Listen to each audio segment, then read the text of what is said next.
Good morning student, मैं नरेश कुमार। आज हम बीएससी सेकेंड ईयर का एक पेपर रियल एनालिसिस लेके आए हैं, जिसके अंदर हम यूनिट फर्स्ट की स्टार्ट करने जा रहे हैं। ठीक है, हर पेपर की तरह इस पेपर में भी आपके 5 यूनिट हैं, जिसके अंदर हमारे पास है यूनिट फर्स्ट है और इसके सिलेबस में हमारे पास है चैप्टर 1 है बुक के अंदर से, चैप्टर 1 है, चैप्टर 2 एंड 3।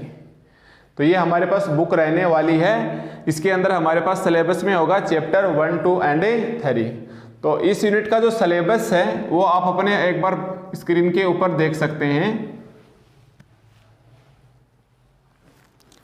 इस सिलेबस में हम सबसे पहले लेने वाले हैं real number as a complete order field. इसमें सबसे पहला टॉपिक रहेगा real number as a complete ordered field. ये चैप्टर 1 में है।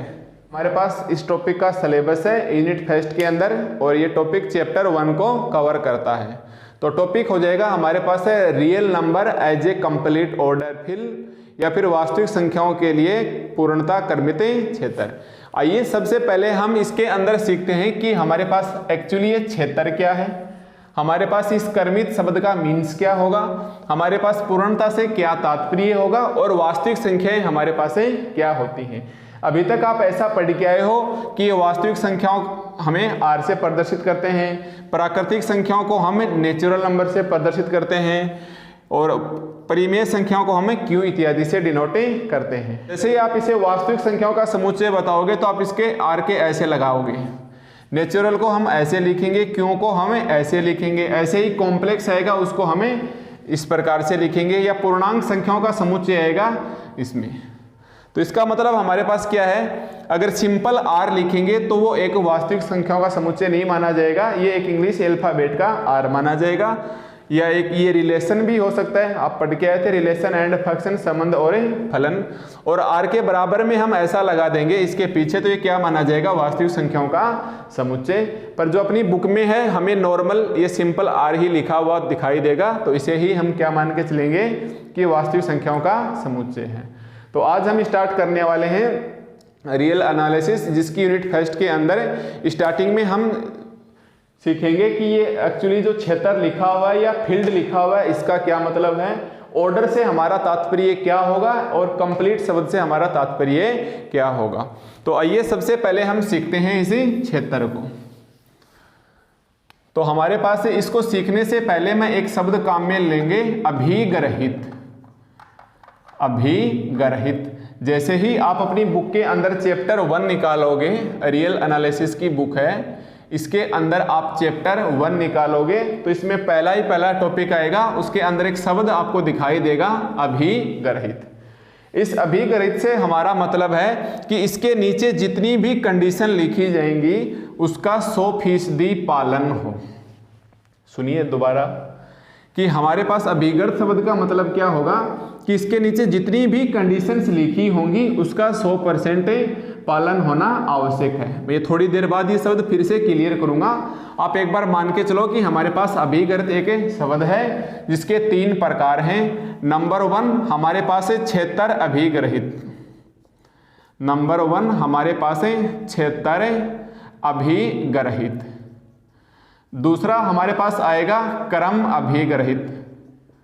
दूसरा आएगा हमारे पास है क्रम अभिग्रहित।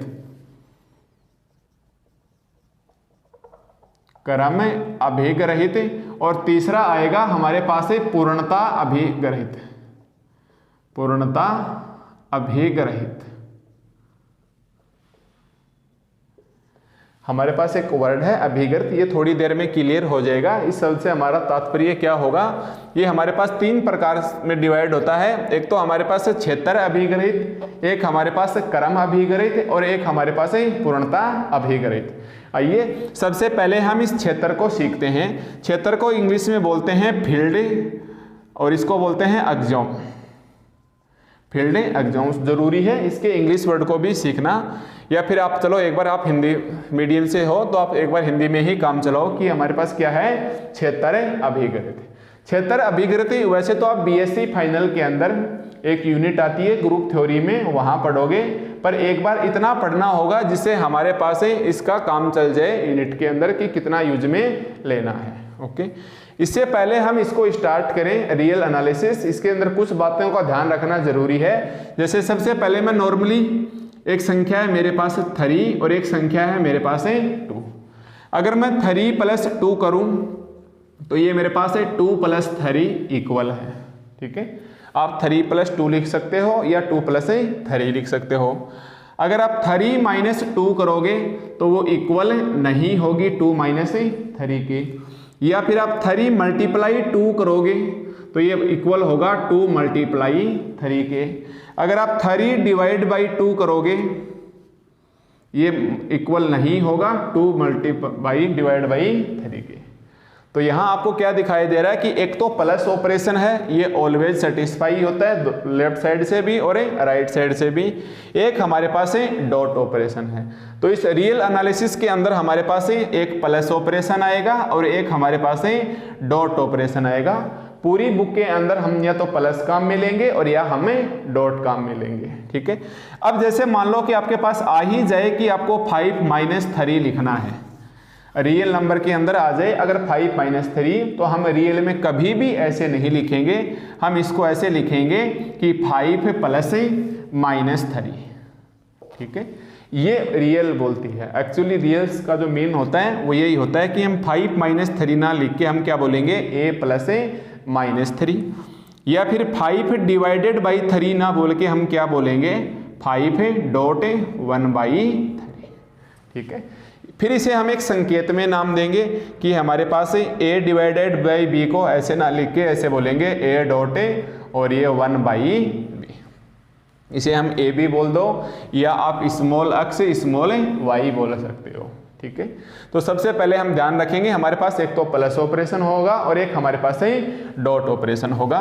तो अब हम सबसे पहले लिखते हैं कि क्षेत्र अभिघृत क्या होता है। तो हम इसकी क्षेत्र अभिघृत की परिभाषा लिखेंगे। तो नंबर 1 हमारे पास परिभाषा में क्या आएगा कि अगर a जा रहा है हमारे पास रियल नंबर के अंदर, अगर हमारे पास a जा रहा है रियल नंबर के अंदर, b जा रहा है रियल नंबर के अंदर, इसका मतलब हमारे पास a + b भी किस में जाएगा रियल नंबर के अंदर, a.b भी किसके अंदर जाएगा रियल नंबर के अंदर।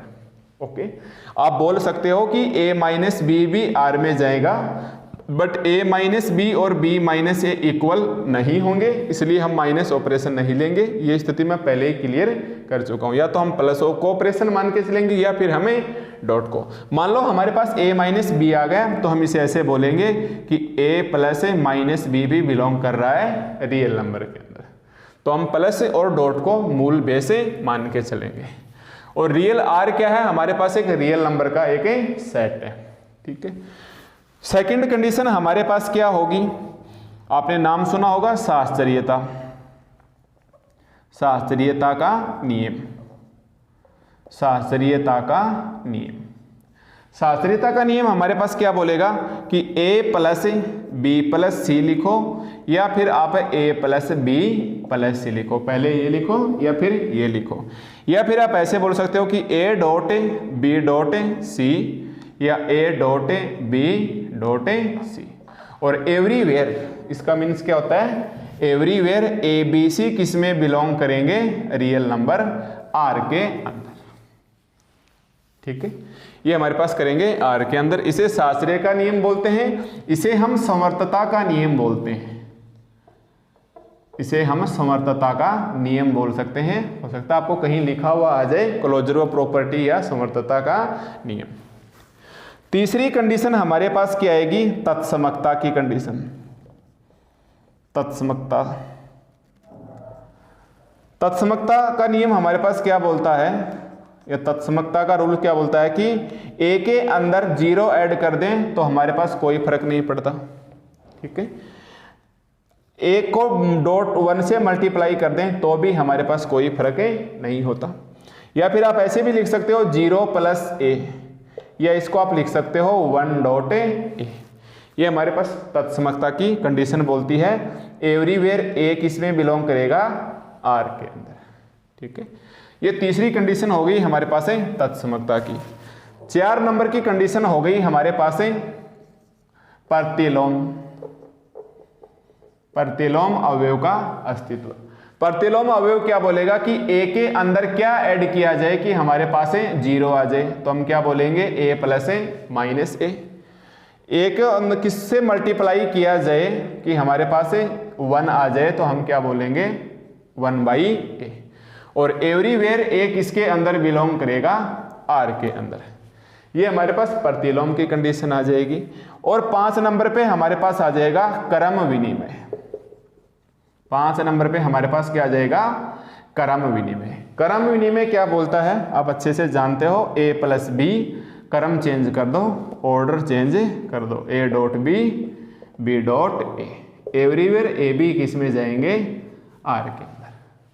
तो हमारे पास टॉपिक का नाम क्या है, real number as complete ordered field. सबसे पहले हम इस फील्ड को सीख रहे हैं कि फील्ड होती क्या है।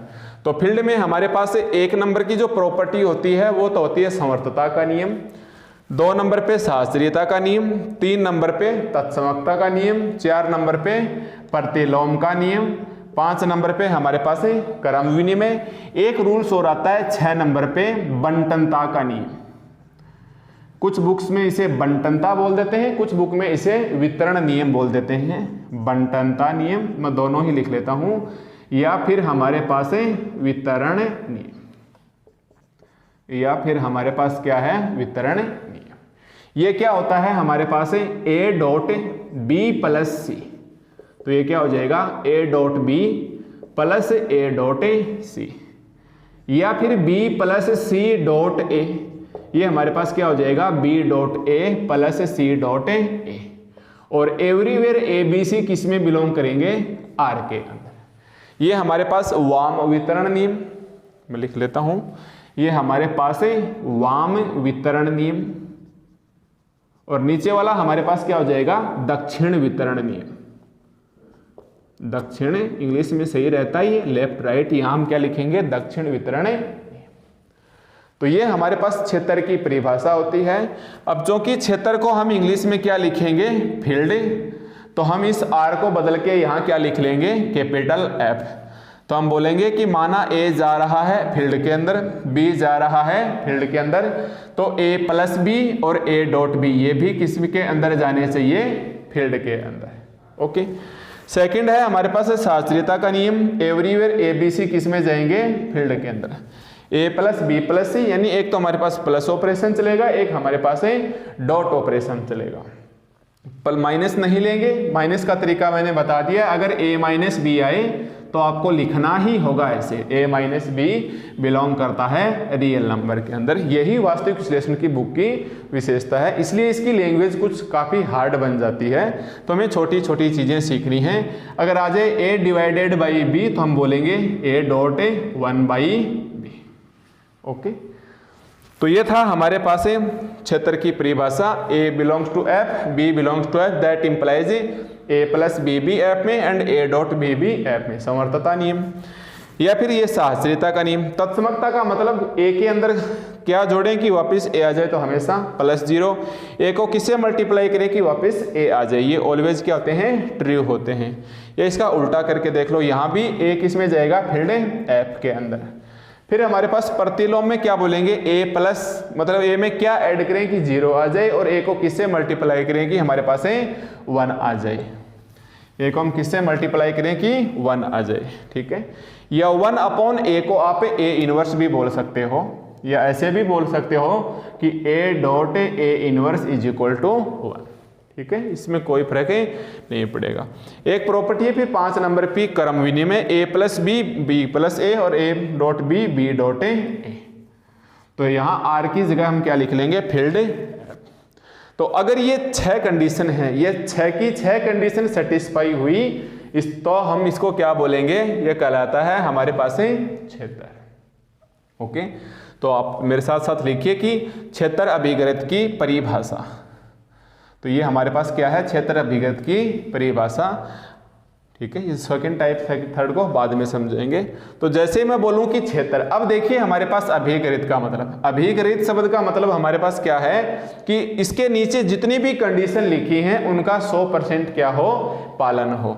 तो अभिगरित का मतलब कंडीशन 1, 2, 3, 4, 5 और 6, ये 6 कंडीशन हमारे पास क्या होनी चाहिए, सेटिस्फाई। मान लो इसके अंदर एक भी प्रॉपर्टी ऐसी है जिसका पालन नहीं करेगी तो हम इसे बोलेंगे कि ये क्षेत्र नहीं है।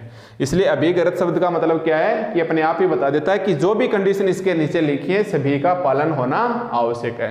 जैसे एग्जाम्पल की दृष्टि से इस साइड में समझो, जैसे मान लो मेरे पास मैंने बोला कि n प्लस और डॉट, चेक करना चाह रहे हैं कि क्या ये हमारे पास क्षेत्र है।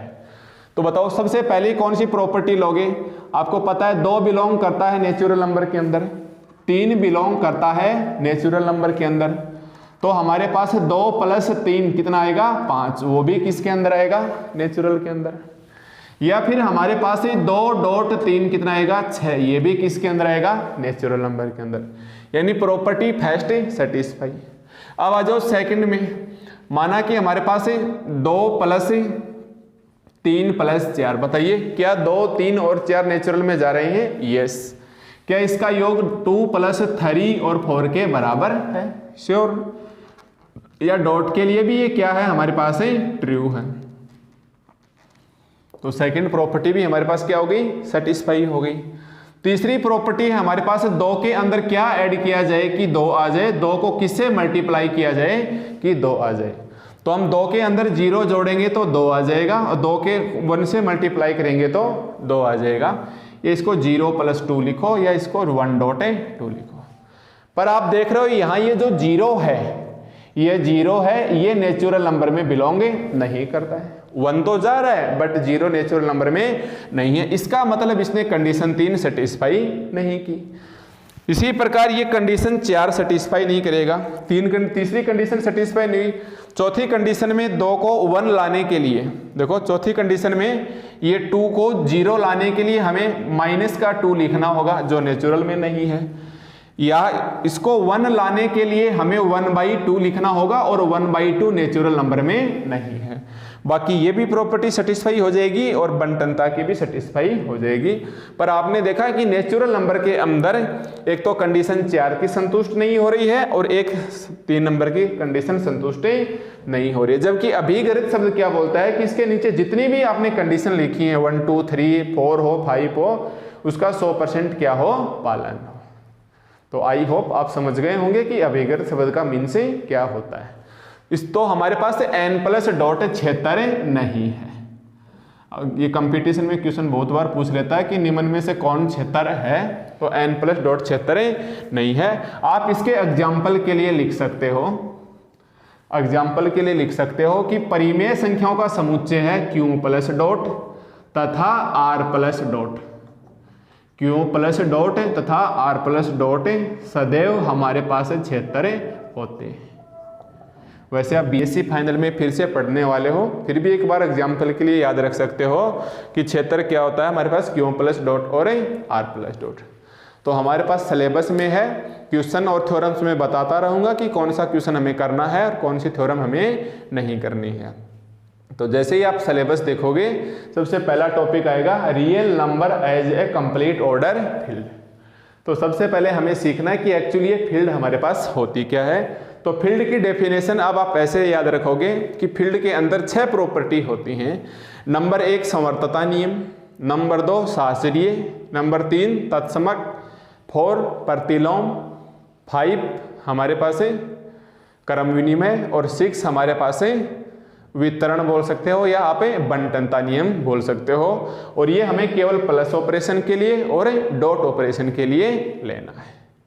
तो बताओ यहाँ तक कोई दिक्कत है? तो सबसे पहले हम सीखेंगे ये क्षेत्र की परिभाषा, ठीक है। अभिगरित शब्द का मीन समझ में आ गया होगा। इसके नीचे लिखी 6 कंडीशन का पालन होना जरूर आवश्यक है। एक भी कंडीशन मान लो कंडीशन 4 सेटिस्फाई नहीं हुई तो हम बोल देंगे कि ये क्षेत्र नहीं है। ओके, ठीक है, लिखो इसे। अब देखिए सेकंड हम समझते हैं कि ये हमारे पास एक क्रम अभिगरित क्या होता है। तो मैं इसको यहाँ से उठा के यहाँ शिफ्ट कर लेता हूँ। क्रम अभिगरित क्रम अभिग्रहित। देखो क्रम अभिग्रहित का मतलब क्या होता है कि आपको ये छोटे वाला रिलेशन और बड़े वाले रिलेशन को सेटिस्फाई करवाना है। जैसे मैं बोलूं कि 3 ग्रेटर है 2 से, यस 100%, या 2 लेस है 3, तो हमारे पास ग्रेटर का साइन है या लेस का साइन है, इन दोनों को सेटिस्फाई कराएंगे, यही हमारे पास क्या कहलाएगा, क्रम। और अभिग्रहित मतलब ये कंडीशन सेटिस्फाई होनी चाहिए जो कि हो रही है। तो ये हमारे पास है क्रम का मतलब, ठीक है। और वैसे क्रम का मतलब अभी आप जो क्रम कर रहे हो वो भी होता है, बट इसे इंग्लिश में बोलते हैं ऑर्डर, वो अपने पास नॉर्मल लाइफ का क्रम है। तो आप क्रम करते रहिए और इसे सीखते रहिए। तो अभिग्रहित हमारे पास 3 टाइप के थे, क्षेत्र अभिग्रहित, क्रम अभिग्रहित और पूर्णता अभिग्रहित। तो क्रम के अंदर हमें क्या करना है, या तो लेस का साइन लगाना है या फिर हमारे पास ग्रेटर का साइन, मतलब इस साइन को हमें एडजस्ट करना है। अब नेक्स्ट टॉपिक क्या आएगा, हमें पूर्णता अभिग्रहित समझने से पहले इन दोनों का हमें क्या लेना होगा, रिलेशन, इन दोनों का भी आपस में क्या संबंध है वो देखेंगे। तो इस क्रम को और इस क्षेत्र को हम ले लेते हैं कर्मी क्षेत्र। तो हमारे पास क्रम अभिग्रहित की डेफिनेशन क्या होगी, या तो ग्रेटर का साइन होगा या हमारे पास लेस का साइन होगा। तो इसके अंदर देखो 2-3 कंडीशन है जो फंडामेंटल ट्रू है या मूलभूत 100% वो ऑटोमेटिक क्या होंगी, ट्रू होंगी। जैसे नंबर 1, एक कंडीशन मेरे पास ऐसी है कि अगर मेरे पास कोई 2 संख्याएं हैं x और y, समझ रहा, मेरे पास है, यदि मेरे पास, मैं लिख ही लेता हूं कि यदि a b c बिलोंग करती हैं f के अंदर, a b c बिलोंग करती हैं फील्ड के अंदर, और ये फील्ड के अंदर ही हमारे पास क्या आएगा, रियल नंबर आएगा। तो एक बार हम r की वजह संकेत क्या बोलेंगे, f, कि यदि a b c बिलोंग कर रहे हैं एक फील्ड के अंदर, ठीक है, तब कोई भी 2 नंबर के लिए या तो आपके पास a ग्रेटर होगा b, देखो या तो हमारे पास क्या होगा, a ग्रेटर होगा b, या फिर आपके पास a और b बराबर होंगे, या फिर a छोटा होगा b से। देखो अगर हमारे पास 3 एलिमेंट्स हैं a b c f के अंदर जा रहे हैं, तो 100% या तो a छोटा बड़ा होगा b से, या बराबर होगा, या फिर हमारे पास छोटा होगा। तो बताओ क्षेत्र के अंदर हमने क्रम के शब्द को एडजस्ट किया कि नहीं। ये ग्रेटर क्या बताता है, क्रम अभिग्रहित, ये भी क्या बता रहा है, क्रम अभिग्रहित। और ABC किसके अवयव हैं, फील्ड के। ABC किसके अवयव हैं, फील्ड के या क्षेत्र के, फील्ड के या क्षेत्र के। जबकि फील्ड की डेफिनेशन क्या है, ये 6 कंडीशन 1 2 3 4 5 एंड 6, ठीक है, लिख ली होगी शायद आप में। अब देखो हमारे पास एक कंडीशन तो ये, तो इसको तो हम बोलेंगे त्रिविभागी नियम, इसको हम बोलेंगे त्रिविभागी नियम। ये मैथ का है, कंपटीशन के लिए इंपॉर्टेंट होता है, ये एक बार आपको समझना जरूरी है, क्योंकि इसके बगैर हमारे पास यूनिट के अंदर आगे कुछ भी नहीं होने वाला है। तो सबसे पहले त्रिविभागी नियम क्या बोलता है, या तो a ग्रेटर होगा, या a इक्वल होगा b के, या फिर a लेस होगा, ठीक है। सेकंड इसके अंदर आता है कि अगर a ग्रेटर है b से, सपोज करो अगर a ग्रेटर है b से तथा b ग्रेटर है c से, a ग्रेटर है b से तथा b ग्रेटर है c से, दैट इंप्लाइज a ग्रेटर होगा c से। या फिर ऐसे समझिए आप इसको कि मान लो कि 7 है, ये अपने आप ही 4 से क्या है, ग्रेटर है, या ये जो 4 है ये अपने आप ही 2 से ग्रेटर है। तो बताओ ये a, ये b, ये b और ये c, तो 7 और 2 में कौन सा क्रम संबंध लगेगा, ग्रेटर वाला। तो ये हमारे पास 100% क्या होगा, सेटिस्फाई, ठीक है।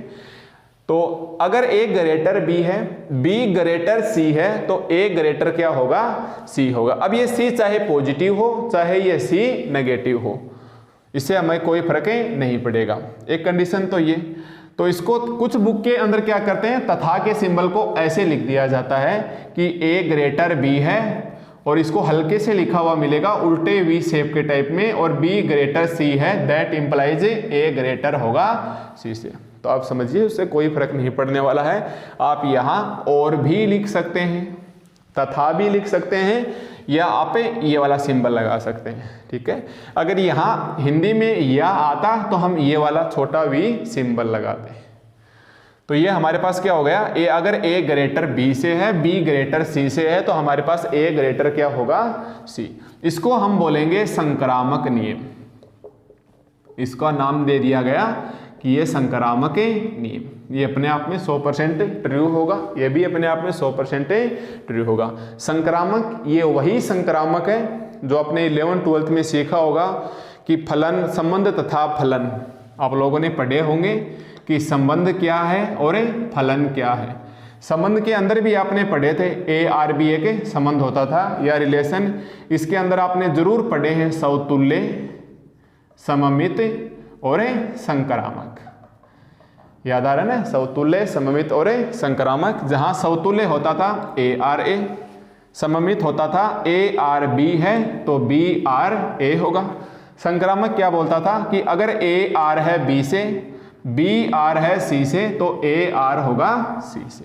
तो ये वही संक्रामक शब्द को मैंने इधर लिख दिया, ये संक्रामक नियम है। तो दूसरी कंडीशन हमारे पास क्या होगी कि ए ग्रेटर बी है और तथा बी ग्रेटर सी है, तो ए ग्रेटर सी ऑलवेज क्या होगा, संतुष्ट होगा।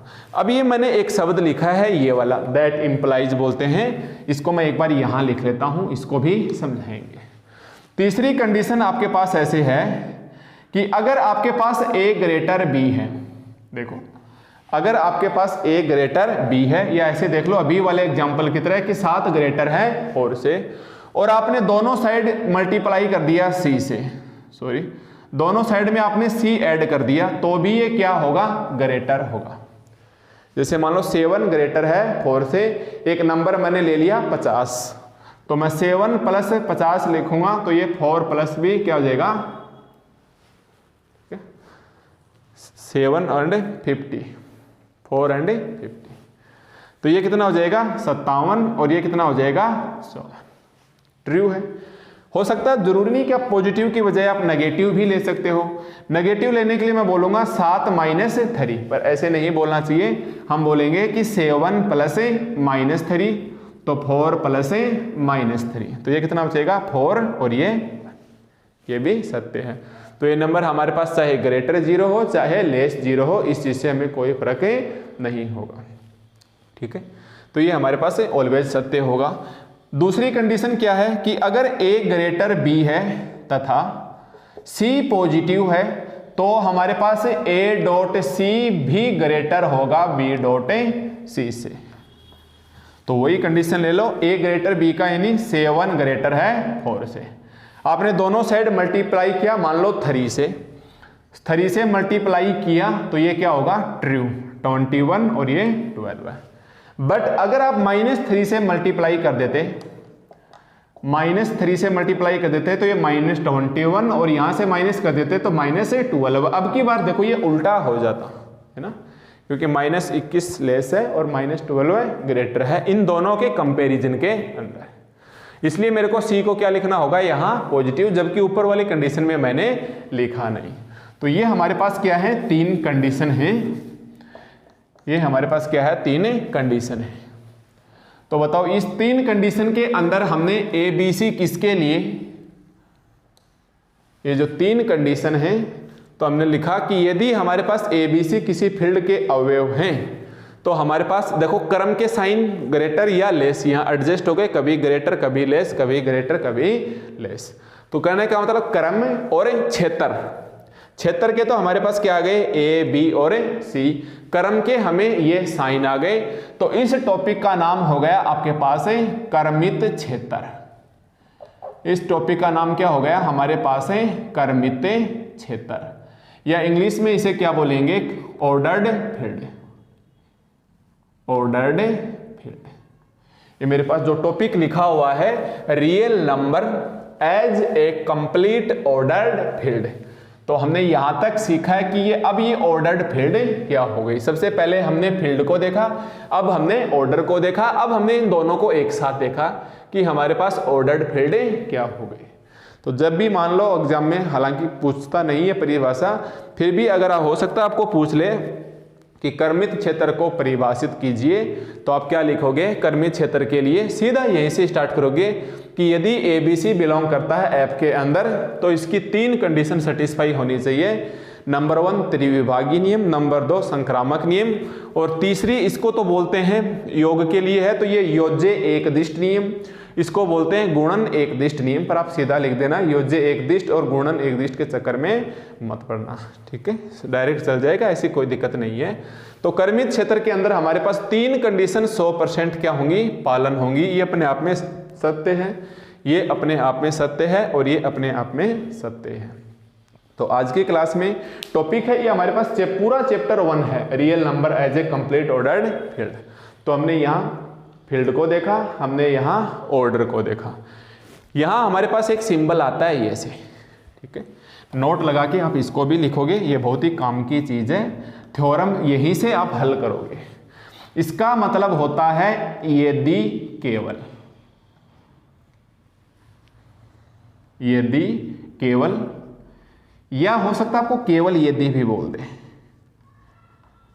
दोनों ही तरह से लिख के दे सकता है, ऐसा कोई रूल्स नहीं है। यदि केवल बोल सकता है या केवल यदि। इसका मतलब क्या होता है कि इसकी LHS साइड को, मतलब जिधर तीर का निशान होता है वो हिस्सा तो हमें प्रूव करना होता है, और जो इसके लेफ्ट साइड में बराबर का निशान होता है वो हम मानेंगे कि ये दिया हुआ है, मानेंगे कि ये दिया है। समझना? इस शब्द का मतलब हमारे पास क्या होता है कि ऐसे दिया हो तो ये हिस्सा तो हम मान के चलेंगे कि ये तो हमारे पास गिवन का काम करेगा और ये हिस्सा हमें प्रूफ करना है। ये हमारे पास है, इस सिंबल का मतलब ही होता है। तो किसी भी थ्योरम के अंदर अगर नाम आ जाए यदि केवल, या ऐसे आ जाए केवल यदि, या ऐसे सिंबल लगा के दे दे, जैसे यहाँ ये सिंबल लग रहे हैं, इसका मतलब हम मान के चलेंगे कि इसके जो पीछे वाला साइड में लिखा होगा वो तो हमें हमेशा दिया हुआ होगा, और जो आगे वाला सिंबल है वो हमें प्रूफ करना है। फिर एक दूसरा सिंबल और आता है ऐसे, फिर हमारे पास दूसरा सिंबल और आता है, दोनों तरफ में तीर का निशान लगा हुआ, उसको हम बोलते हैं यदि और केवल यदि, या इफ एंड ओनली इफ, यदि और केवल यदि।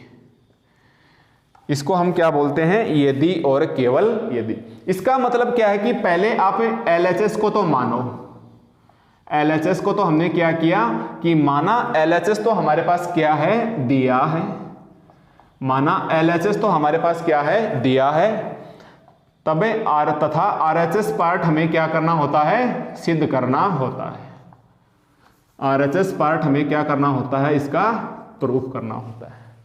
फिर आप लिखोगे विलोमता है, क्वेश्चन में कंडीशन लगेगी, फिर आप लिखोगे विलोमता है या कन्वर्सली, आप लिखोगे विलोमता है या कन्वर्सली। इसको मैं एक बार यहां समझा देता हूं, उधर जगह नहीं है हमारे पास, कि इस वर्ड का मीन हमारे पास क्या होगा? यदि और केवल यदि, यदि और केवल यदि, ठीक है।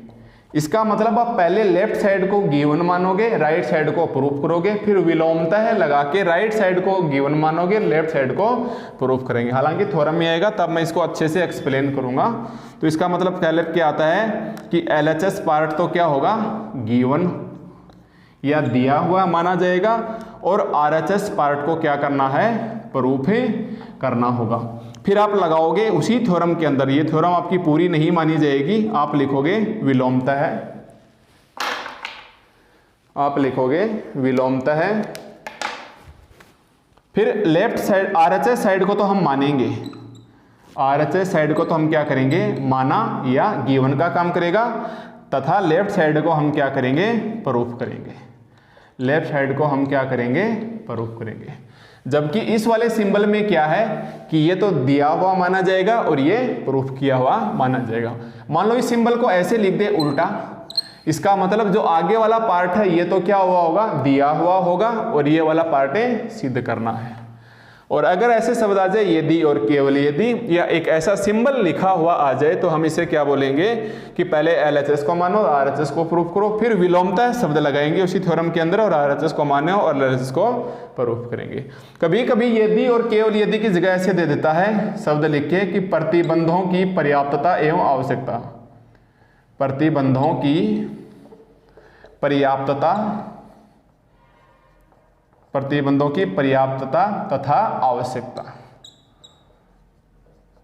बहुत सारी थ्योरम के अंदर आप इसको देखने वाले हो कि प्रतिबंधों की पर्याप्तता तथा आवश्यकता, नेसेसरी एंड सफिशिएंट कंडीशन। उस शब्द का मतलब भी हमारे पास क्या होता है, यदि और केवल यदि, या ऐसा लिख के दे दे। तो ये हमें थ्योरम को प्रूफ करते वक्त हेल्प करेंगे ऐसे वर्ड। तो बताओ, आज की क्लास में हमारे पास हमने एक तो क्षेत्र को समझा, एक हमने कर्म को समझा। क्षेत्र और कर्म दोनों को मिला के हमने क्या बना लिया, कर्मित क्षेत्र। इसका तीसरा टाइप और रह गया हमारे पास पूर्णता। ये हम नेक्स्ट लेक्चर में सीखेंगे, कंप्लीट ऑर्डर्ड फील्ड। इससे पहले जो हम आज इस बुक के अंदर जो पढ़ चुके हैं, आप इसके अंदर एक बार देखिए, कुछ थ्योरम्स मैं लिखता हूँ। ये हमारे पास रियल एनालिसिस की बुक है, जिसके अंदर चैप्टर 1 में सबसे पहला जो टॉपिक दे रखा है वो 1.1 का टॉपिक है, जिसको लिख रखा है क्षेत्र अभिगरित। इसकी परिभाषा मैंने आपको लिखवा दी है, वही 6 कंडीशन आपको लिखनी है। फिर 1.2 में क्षेत्र गुणधर्म, इसमें काफी सारी प्रमेय दे रखी हैं, जिसमें प्रमेय एक क्या बोलती है, निरसन नियम या काटने का नियम। जैसे अगर आपके पास A plus B is equal to है A plus C, A plus B is equal to है A प्लस सी, तो आपने देखा A से A काटेंगे तो कितना बचेगा, B बराबर है C। या फिर आप ऐसे देखोगे कि B plus A is equal to C plus A, तो यहाँ भी कितना बचेगा हमारे पास, A से A कैंसिल हो जाएगा दोनों साइड में, तो हमारे पास कितना आ जाएगा, B बराबर है C। ये हमने लेफ्ट से काटा तो लेफ्ट कैंसिलेशन लॉ या वाम निरसन नियम, और इसको हमने राइट साइड से काटा तो राइट को हिंदी में बोलेंगे दक्षिण निरसन नियम, दक्षिण निरसन नियम। ठीक है, दक्षिण निरसन नियम। या फिर आपके पास ऐसे भी हो सकता है कि A dot B is equal to A dot C, that implies भी क्या आएगा, B डॉट सी, तो ये लेफ्ट में चली जाएगी। या B dot A is equal to C dot A, that implies भी क्या जाएगा, B is equal to C। तो ये प्लस ऑपरेशन के लिए भी है और ये डॉट ऑपरेशन के लिए भी है। और एवरीवेयर यहाँ ABC किस में जाएंगे, फील्ड F के अंदर। आपकी बुक के अंदर यहाँ अक्स वाई और जेड दे रखे थे, तो आप अक्स वाई जेड यूज में ले लो, या फिर आप छोटे ABC यूज में लो। थ्योरम 1.2, 1.3 और 1.4 ये आप खुद से बुक में पढ़ोगे। थ्योरम 1.2 क्या बोलती है कि 2 के अंदर आपको क्या ऐड करें कि आपके पास 2 आ जाए। तो हमारे पास एकमात्र 0 ऐसी संख्या है, 0 ऐड करेंगे तो ही 2 आएगा, इसके अलावा किसी भी कीमत पे कोई दूसरी संख्या नहीं आएगी। तो बोलता है कि योज्य तत्समक, या 2 को 2 लाने के लिए किसी भी संख्या को हमें मल्टीप्लाई करेंगे तो केवल और केवल 1 से ही मल्टीप्लाई करेंगे। तो थ्योरम 1.2 बोलती है, इस 0 को बोलते हैं योज्य तत्समक अवयव, जोड़ के लिए कि योज्य तत्समक अवयव अद्वितीय होता है, मतलब यहाँ दूसरा संख्या कोई आ ही नहीं सकती। 0 जोड़ेंगे तो ही हमारे पास वापिस 2 आएगा, कोई और संख्या लाएंगे तो ये चेंज हो जाएगा। थ्योरम 1.3 हमारे पास क्या बोलती है कि ये गुणन तत्समक का अवयव है, ये भी क्या होता है, अद्वितीय। थ्योरम 1.4 में लिख रखा है कि A प्लस एक्स बराबर B, तो आपको पता है A इस साइड में जाएगा तो कितना हो जाएगा, B माइनस A, पर आपको B माइनस A ना लिख के आप इस A को ऐसे ले जाओगे, माइनस का A प्लस B, और ऐसे ही थ्योरम 1.4 में कुछ और लिख रखा है। ठीक है, तो थ्योरम 1.2, 3 और 4 आप खुद देखोगे, ये आपको प्रूफ नहीं करनी है, एग्जाम में प्रूफ नहीं पूछेगा, ये केवल आपके लिए जानकारी के लिए। इसी प्रकार देखो थ्योरम 1.5, इसमें रटना नहीं है, A को 0 से मल्टीप्लाई करो, 0 को A से मल्टीप्लाई, क्या आएगा, 0, माइनस माइनस प्लस A, यहाँ A डॉट माइनस बी भी माइनस ए बी आएगा, माइनस A डॉट बी भी माइनस ए बी आएगा, माइनस माइनस क्या हो जाएगा, प्लस। A की इनवर्स क्या आएगी, A, क्योंकि आपका मैट्रिक्स में पढ़ा हुआ ना, A इनवर्स की इनवर्स वापिस क्या आता है, A। याद करो वहाँ A इनवर्स का मतलब कितना होता था, adjoint A upon determinate A, और डिटर्मिनेट A वहाँ क्या होता था, नॉन जीरो, व्युत्क्रमणीय सारण अवयव हुआ करता था। तो इसी प्रकार यहाँ a क्या होना चाहिए, नॉट इज इक्वल टू 0। इसी प्रकार आपको थ्योरम 1.6 दे रखी है कि a डॉट b बराबर 0 होगा, तो या तो a बराबर 0 या b बराबर 0। ये आप बीएससी फाइनल में एक अलजेब्रा चलती है, उसकी यूनिट सेकंड के अंदर आप इसे पढ़ोगे, वो यूनिट ही अपने पास फील्ड की होगी।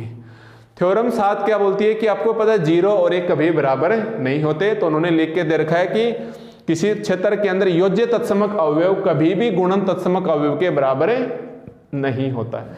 ओके, इसी प्रकार थ्योरम 8 बोल रही है कि अगर ए बी फील्ड के हैं, एम एन नेचुरल नंबर के हैं, तो m plus N into A, M into A, N into A, M इसके साथ भी मल्टीप्लाई, एम इसके साथ भी multiply, M N A, M N लिखो या एन एम ए लिखो, ये आप करते आ रहे हैं बचपन से। ए की एम, ए की एन, यानी ए की एम प्लस एन, या ए की एम की एन, या ए बी की एम करेंगे तो अलग अलग हो जाएगा। माइनस साइन है, बाहर ले लो, इनवर्स लगाओ या माइनस एम के इनवर्स से लगाओ।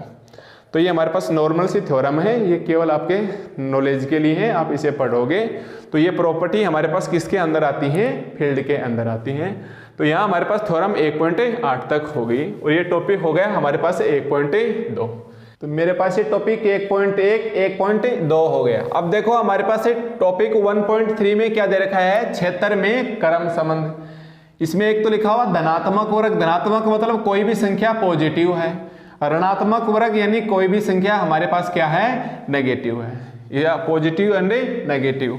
फिर दे रखा है क्रम अभिकरित, जो मैंने डेफिनेशन बता दी, या तो हमें इस साइन को एडजस्ट करना होता है या हमें इस साइन को एडजस्ट करना होता है। ये हमने क्रमित क्षेत्र की परिभाषा पढ़ी थी, इसके अंदर 4 कंडीशन थी। पहला, या तो अक्ष ग्रेटर होगा y के, अक्ष बराबर होगा y के और अक्ष लेस होगा y से, जिसे हमने त्रिविभागीय नियम कहा। ये थ्योरम 1.9 बोल रही है, प्रूफ नहीं करना है हमें। दूसरा बोल रही है अक्ष ग्रेटर y तथा y greater z, that implies अक्ष ग्रेटर z। तो ये हमारे पास थ्योरम 1.10 बोल रही है।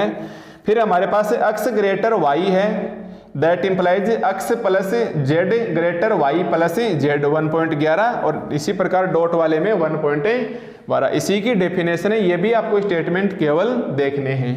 फिर इसके नीचे दो छोटे छोटे एग्जाम्पल लिख रखे हैं जो मैंने आपको करवा चुका हूं कि Q प्लस डॉट एक क्षेत्र है और R प्लस डॉट भी एक क्षेत्र है। इसी प्रकार थ्योरम 1.13 क्या दे रखी है, 1 ग्रेटर क्या होता है 0 से। थ्योरम 1.14 क्या दे रखी है कि अगर अक्ष ग्रेटर 0 है तो इस साइन का मतलब क्या है, यदि और केवल यदि माइनस अक्ष क्या होगा, नेगेटिव, 0 से क्या हो जाएगा, छोटा। तो ये हमारे पास क्या है, यदि और केवल यदि का साइन है। मान लो आप इसको प्रूफ करना चाहो, एक नंबर को माना आपको प्रूफ करना चाह रहा है, तो हम सबसे पहले क्या लिखेंगे, अक्ष ग्रेटर 0 यदि और केवल यदि। तो हम क्या करेंगे कि LHS साइड में ये गिवन है अक्ष ग्रेटर 0। अब हम क्या करेंगे, दोनों साइड में इसके माइनस अक्ष जोड़ेंगे, दोनों साइड में इसके हम क्या जोड़ेंगे, माइनस अक्ष। तो ये तो क्या हो जाएगा 0 और ये क्या हो जाएगा माइनस अक्ष, या इसको उल्टा करके देख लो, माइनस अक्ष ले से 0, ये वाला प्रूफ हो जाएगा। फिर इसी प्रकार विलोमतः लिखेंगे, माना माइनस अक्ष लेस 0, इसके साइड में प्लस अक्ष जोड़ेंगे तो ये उल्टा हो जाएगा ग्रेटर 0। ठीक है, इसी प्रकार आपको पता है कि अगर अक्ष ग्रेटर y से है और कोई सिंबल है z ग्रेटर a से, अब बताओ इसका मतलब क्या होगा, तथा। तो हमारे पास क्या हो जाएगा, अक्ष plus z greater y plus a। आपको पता है किसी भी संख्या का स्क्वायर होता है तो यह तो 0 के बराबर होगी या वो पॉजिटिव। ये कंडीशन अक्ष छोटा है y से, आपको कुछ भी नहीं देखना, अक्ष लेस y है, आप ऐसा का साइन लगाओगे अगर z पॉजिटिव है तो, और अक्ष ऐसा का सेम साइन रखना है, अगर z नेगेटिव है तो आप इसे विपरीत कर दो। मान लो ऐसे होता अक्ष लेस y एवं z लेस 0, तो हम क्या करेंगे, इसका उल्टा करेंगे, दोनों साइड में z से मल्टीप्लाई करके। इस थ्योरम को देखो, ये क्या बोल रही है, नेगेटिव, ये क्या बोल रहा है, नेगेटिव, और आपको पता है नेगेटिव इंटू नेगेटिव क्या होता है, पॉजिटिव, यानी ग्रेटर 0। इसी प्रकार ये x square plus Y square greater by 2 greater x और वाई, ये एक बार RPSC की एग्जाम में पूछा हुआ है। ठीक है, तो ये एक्चुअली ऐसे नहीं होता, ये होता है कि चूंकि आप जानते हो कि x माइनस वाई का होल स्क्वायर ऑलवेज क्या होता है, ग्रेटर 0। चूंकि x माइनस वाई का होल स्क्वायर ऑलवेज क्या होता है, ग्रेटर 0। ओपन करोगे तो ये आएगा x square plus Y square minus 2xy greater 0। कभी भी रियल एनालिसिस के अंदर इसको इधर नहीं लेके जाएंगे। इसको इधर ले जाने का मतलब है दोनों साइडों में आप 2xy को ऐड करो, तो ये आ जाएगा x square plus Y square minus 2xy। इस साइड में हमने 2xy ऐड किया, इस साइड में भी हमने 2xy ऐड किया, तो बताओ 2xy और 2xy क्या हो जाएगा 0। अब दोनों पक्षों में फिर से आप 2 का भाग दे दो, और भाग देने की बजाय हम क्या करेंगे 1/2 से क्या करेंगे मल्टीप्लाई, तो यहाँ 2 करेंगे तो यहाँ हमारे पास कितना आ जाएगा xy, तो ये रिजल्ट्स आ जाएगा हमारे पास। तो ये थी हमारे पास थ्योरम 1.14। इसी प्रकार हमें नेक्स्ट थ्योरम दे रखी है कि सिद्ध करो कि प्रत्येक कर्मित क्षेत्र एक अनंत क्षेत्र होता है। ये एक बढ़िया थ्योरम है, इसका हम प्रूफ करेंगे नेक्स्ट लेक्चर में, ठीक है। नेक्स्ट लेक्चर में मैं कुछ बेसिक बातें बताने के बाद एक बार हम इसका भी प्रूफ करेंगे। तो अगर आपके पास ये सेम बुक है, या आप इसके नीचे डिस्क्रिप्शन में देख सकते हो, बुक मिल जाएगी आपको ये। इसके अंदर हमने पेज 1 से लेके और हमने पेज 1.1 से 1.13 तक के रीड कर लिए, ठीक है। ये आपके पास, मेरे पास ये बुक है, इस बुक को मैं बेस मान के आपको टॉपिक करवाऊंगा। तो आज की क्लास में आपने क्या सीखा, जो टॉपिक का नाम था हमारे पास है real number as a complete ordered field. इसमें आपने सीखा कि एक्चुअली फील्ड क्या होती है, इसके 6 प्रॉपर्टियां होती हैं। अभिग्रहित शब्द का मतलब ही क्या है, इसका 100% 6 की 6 कंडीशन का पालन होना आवश्यक है। ऑर्डर का मतलब हमारे पास क्या है, ग्रेटर या लेस के साइन को सेट करना होता है। और दोनों का रिलेशन क्या आ जाएगा, ये दोनों के रिलेशन ही चल रहे हैं, जिसको हम क्या बोलेंगे कर्मित क्षेत्र। अब नेक्स्ट लेक्चर में हम इसका कंप्लीट, इन दोनों की कुछ प्रॉपर्टियां करके इसको कंप्लीट करेंगे और इन सभी को हम ढालेंगे रियल नंबर के अंदर, ठीक है। फिर नेक्स्ट लेक्चर में समझ में आएगा कि एक्चुअली ये आर क्या होता है। अभी तक आपने केवल क्षेत्र देखा, क्षेत्र में भी आपने देखा कि प्रॉपर्टियां डायरेक्ट याद रखनी है। कर्मित क्षेत्र की परिभाषा भी आपको याद रखनी है। इसके अंदर त्रिविभागी नियम है, संक्रामक नियम है, ये ऑलवेज क्या होते हैं, सेटिस्फाई होते हैं, ठीक है। तो मिलते हैं नेक्स्ट लेक्चर में।